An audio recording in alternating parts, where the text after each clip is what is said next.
यानंतर पंडित डॉक्टर योगेश चतुर्वेदी गुरुजी यांना विनंती करतो, कृपया आपण मनोगत व्यक्त करावं, आम्हाला आशीर्वाद द्यावेत.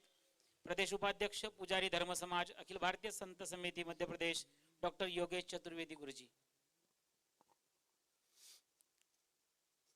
वंदे देव उमापतिं सुरगुरुं वंदे जगत्कारणं वंदे पन्नगभूषणं मृगधरं वंदे पशूनां पतिं वंदे सूर्यशशाङ्कवैरिणैनं वंदे मुकुन्दं प्रियं वंदे भक्तजनाश्रयं च वरदं वंदे शिवं शंकरं वंदे भक्तजनाश्रयं च वरदं वंदे शिवं शंकरं.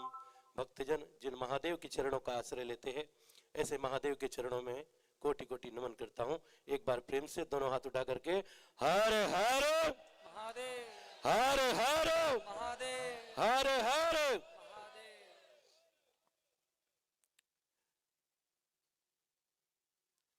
यहाँ पूज्य व्यासपीठ प्रातः स्मरणीय परम श्रद्धेय और सदा स्नेह रखने वाले परम पूज्य स्वामी जनार्दन महाराज जी के चरणों में कोटि कोटि नमन. हमारे अखिल भारतीय संत समिति के जिला अध्यक्ष परम पूज्य स्वामी नर्मदानंद गिरी जी महाराज, आप भी ऐसे स्थान से आते हैं जहां पर राम झरों का धाम बुरहानपुर में, जहां स्वयं भगवान श्री राम जी एक बार पधार चुके हैं. तो ऐसे संत भी आज हमारे बीच में है. प्रहलाद जी महाराज चापोरा से ही है आप, आज प्रथम बार आपका दर्शन हुआ. और हमारे उपस्थित संत चरणों में कोटि कोटि नमन. हमारे विप्र बंधु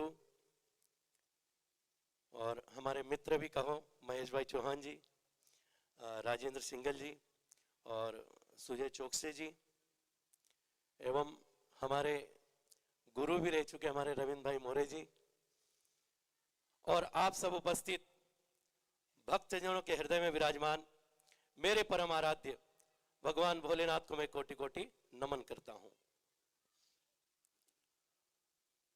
जैसा भी महेश जी ने कहा कि सूर्य के आगे दीपक क्या करेगा, ऐसी ही स्थिति हमारी भी है. पूज्य महाराज जी का मार्गदर्शन और आपके ही आदेश का पालन करते हुए कहीं ना कहीं हम लोग हमारे जीवन को धर्म की ओर ले जा रहे हैं, और आपसे ही जो ज्ञान प्राप्त हो रहा है वही हम सब आपको बांट रहे हैं. क्योंकि सत्संग प्रवचन तो महाराज जी आपको 3 दिन में महादेव क्या है और सत्संग भक्ति कैसी करना है ये आपको सिखाई देंगे. लेकिन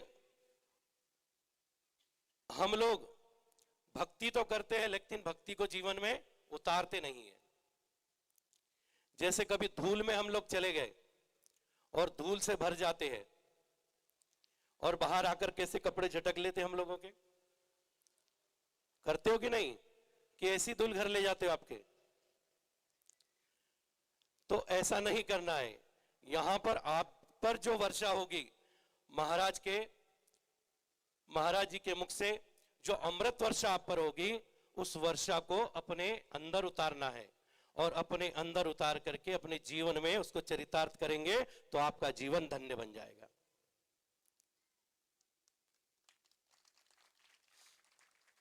क्योंकि बिनो सत्संग विवेक न होई और राम कृपा बिनु सुलभ न सोई.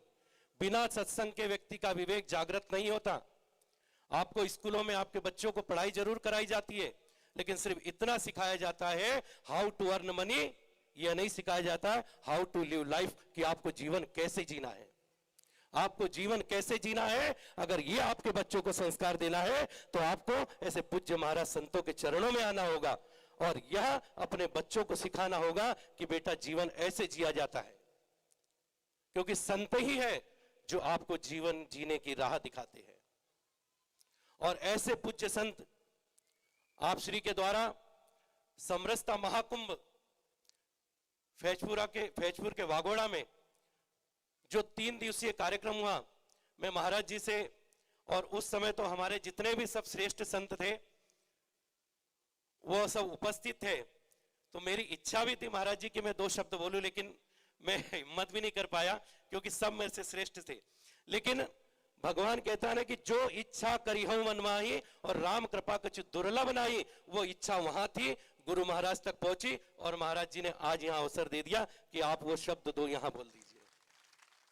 तो ऐसी कृपा संतों की होती है, मन से जान लेते हैं क्या करना है। तो महाराज जी मैं यही कहना चाहता था कि जो बीज आपने समरसता महाकुंभ का उस भैंसपुर में बोया था, वह बीज वह फसल ऐसी पूरे भारतवर्ष में लहराएगी महाराज जी। ये मैं मन में बोलना चाहता था लेकिन बोल नहीं पाया था। महाराज श्री ने समस्त धर्म संप्रदाय के संतों को एक मंच पे ला करके बिठाया था। वहां कोई ऊंच नीच नहीं था, वहां सम, और भगवान शिव की जो भक्ति करता है वही सम हो जाता है, क्योंकि वो कहां के वासी है? शमशान के। कहां रहते भोलेनाथ? शमशान में रहते हैं। और उनके पास जो भी जाता है, जब तक व्यक्ति मैं रहता है तब तक शिव पास नहीं जा सकता। जिन दिन उसका मैं खत्म हो जाता है उस दिन वह भगवान शिव में समा जाता है। तो हम पर बड़ी कृपा है